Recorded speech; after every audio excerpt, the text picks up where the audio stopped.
Today, we delve into 5 of the most harrowing family massacre cases ever recorded. Sometimes marriage conceals a darkness that shatters the illusion of perfection. Anthony Toate embodies this nightmare. Convicted of the brutal murders of his wife, Megan Toate, their 3 children, and even their cherished dog Breezy, his horror extended beyond the killings themselves. He lived among the bodies for weeks, maintaining a facade of normalcy. When asked if the family celebrated Christmas, the chilling truth emerged. The children were already dead before the holiday. Upon uncovering the gruesome scene, Anthony Toate offered a defense both bizarre and disturbing. He placed the blame squarely on Megan, alleging she suffered from physical and mental illness and was obsessed with reincarnation. He claimed Megan orchestrated the demise of the entire family, yet somehow he alone remained alive. The lingering question remains: why? What truly transpired behind closed doors? This case stands as one of the most chilling tragedies ever witnessed. We now recount the details of this horrific family murder. Anthony Toate resided with his wife Megan and their 3 children in Celebration, Florida, a picturesque town with a dark undercurrent. Celebration, built by the Walt Disney Company and located just minutes from Disney World Orlando, appeared to be the perfect place for a fresh start. Residents there embodied luxury and the American dream. The Toates moved here in 2017, leaving behind their Connecticut home. Anthony, 46, worked as a physical therapist and frequently traveled back to Connecticut during the week for work. On weekends, he coached local youth soccer, earning a reputation as a devoted and responsible father. Megan, 42, was a nurturing mother who homeschooled their children. Alec, 13, Tyler, 11, and Zoe, 4. Zoe was described as lively and inquisitive, while Tyler and Alec enjoyed piano and reading. The family maintained a polished appearance, always well-dressed, living what seemed a life of luxury. Their beloved dog, Breezy, was part of the family, yet beneath this perfect veneer, a dark reality brewed. Anthony's respected career and the family's affluent lifestyle masked deeper troubles. In 2019, cracks began to show. Investigators uncovered Anthony's fraudulent activities, billing patients for treatments never rendered. The stolen funds financed their lavish Celebration home and frequent trips to Disney World. Financial woes mounted as Anthony took out high-interest loans from New York lenders to maintain appearances. When he could not repay these loans, legal actions followed, amplifying his stress. After initially denying wrongdoing, Anthony eventually confessed to the fraud, his pristine reputation shattered.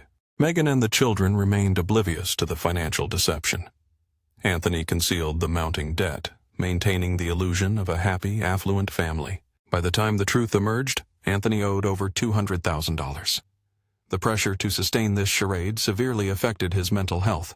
Despite the fraud charges, Anthony was not immediately detained. He returned home to Celebration, but the situation deteriorated rapidly. The family struggled to pay rent on their rental property, soon receiving an eviction notice. Overwhelmed by financial burdens and fear of exposure, Anthony's grip on reality slipped. In November 2019, Anthony devised a plan to buy time. He informed Megan's family they were going on a holiday, promising no contact for a while. At first, no alarm was raised.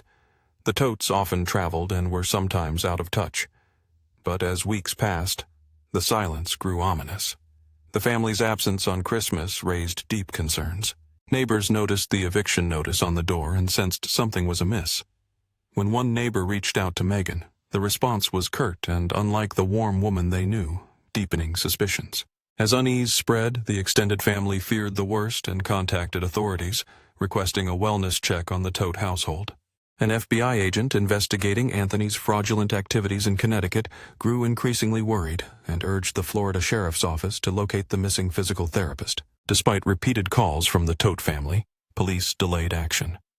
It was not until January 13, 2020, when federal agents arrived at Anthony's home to serve an arrest warrant for his financial crimes, that they finally made contact. What awaited them surpassed everyone's darkest fears. Anthony answered the door, visibly shaking, his behavior erratic and alarming. When questioned about his wife and children, Anthony Toate muttered that the kids were at a friend's sleepover, and Megan was asleep upstairs. His erratic demeanor and evasive answers immediately raised red flags for the officers. Driven by suspicion, the officers decided to enter the home. The moment they crossed the threshold, a powerful, foul stench assaulted their senses. an ominous sign that suggested something far darker than mere financial crime. Their instincts pulled them toward the master bedroom upstairs. Anthony seemed uncertain, unable to recall whether the children had gone to a sleepover the previous night. When asked about Megan and the children's whereabouts, he insisted Megan was sleeping upstairs. He called out for Megan, but no response came. When probed about his wife's name, he replied simply, "Megan." Repeatedly, he claimed she was there, yet silence filled the air. With growing unease, the officers ascended the stairs to investigate themselves. The master bedroom door stood open and unlocked. They called out, searching for Megan's voice. Inside, they found the decomposing bodies of Megan Toate and the couple's 3 children, all wrapped in blankets. The chilling state of decay revealed they had been dead for weeks, a grim testament to a horror hidden behind closed doors. Children and dog for weeks. The question haunted investigators. What could drive a man to such a gruesome act? Under initial questioning, Anthony claimed Megan's failing health and obsession with reincarnation had played a role. He painted a picture of Megan suffering from liver issues, describing her as clinically ill. She had become fixated on the idea that when people die, their souls move to different planes of existence, sometimes never reuniting in the light energy aspect. According to Anthony, Megan believed an apocalypse was near, and their family would endure unspeakable suffering if they survived.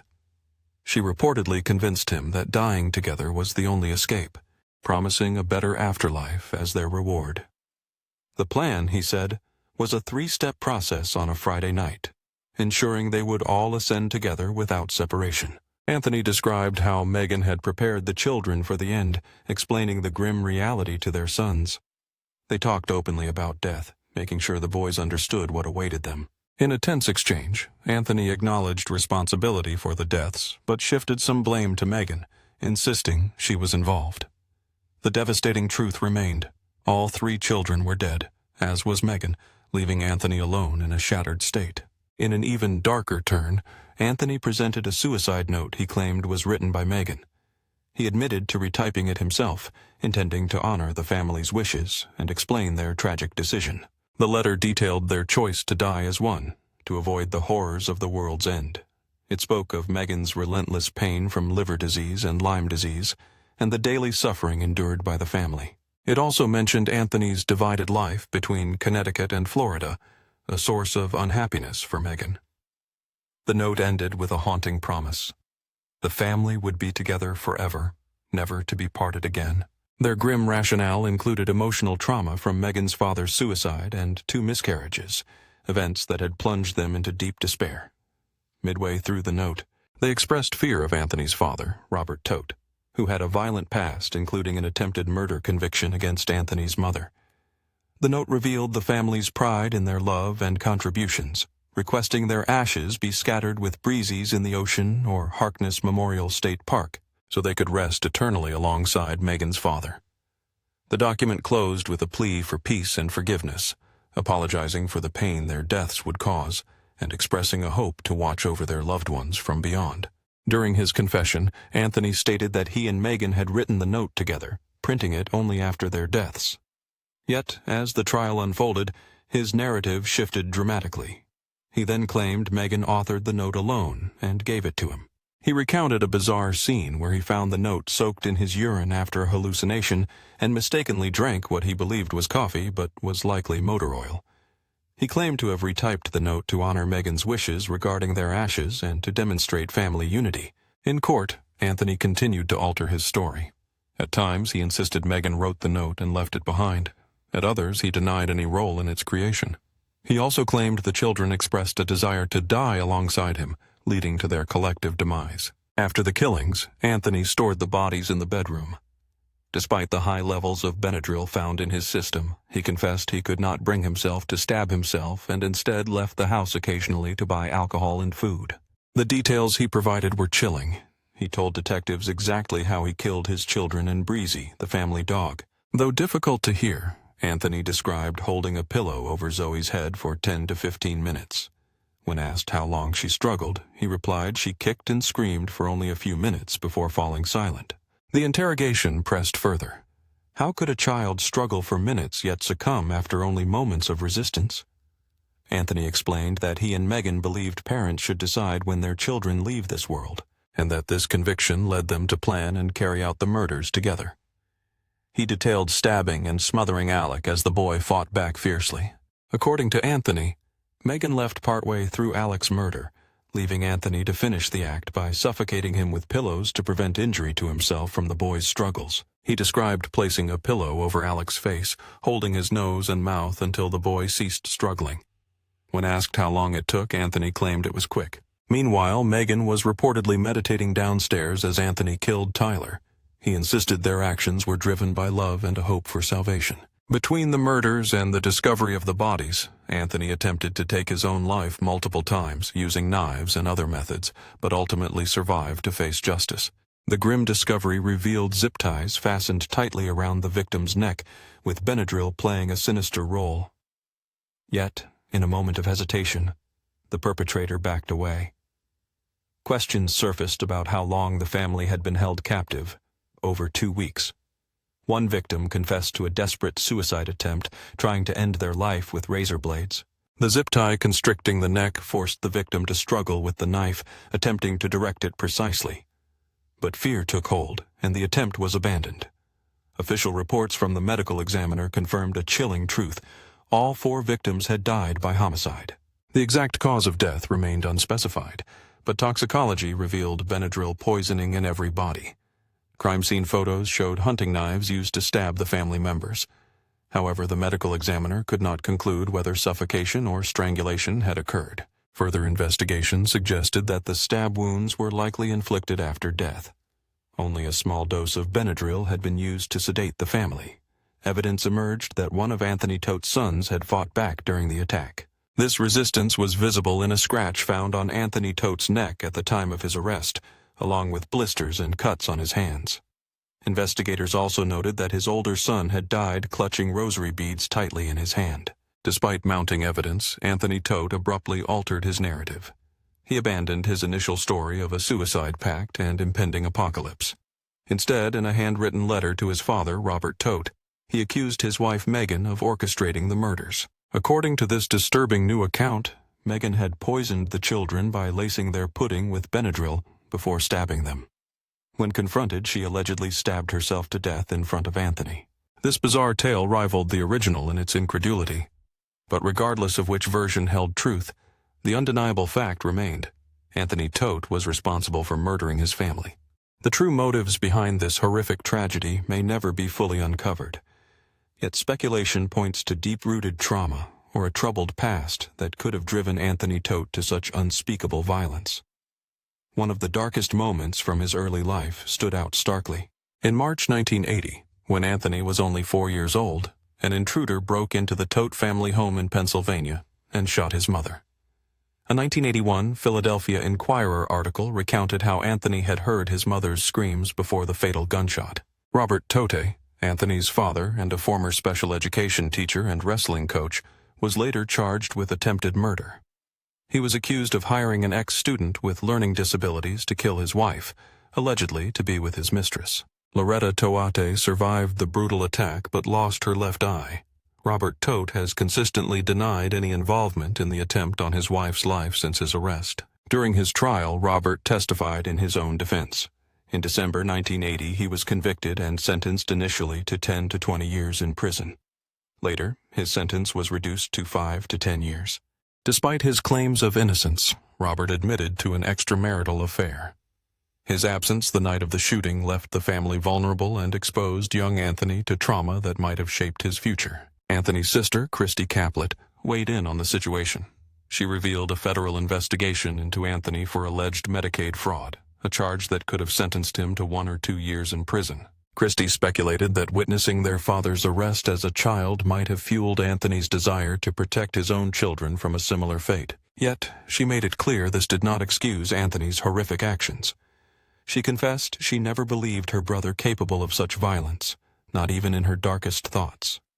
Robert Toate, in a rare interview, reflected on the lasting impact of the violence Anthony endured as a child. Although Robert maintains his innocence regarding the 1980 attack and had minimal involvement raising his children, he acknowledged the trauma Anthony witnessed must have left deep scars.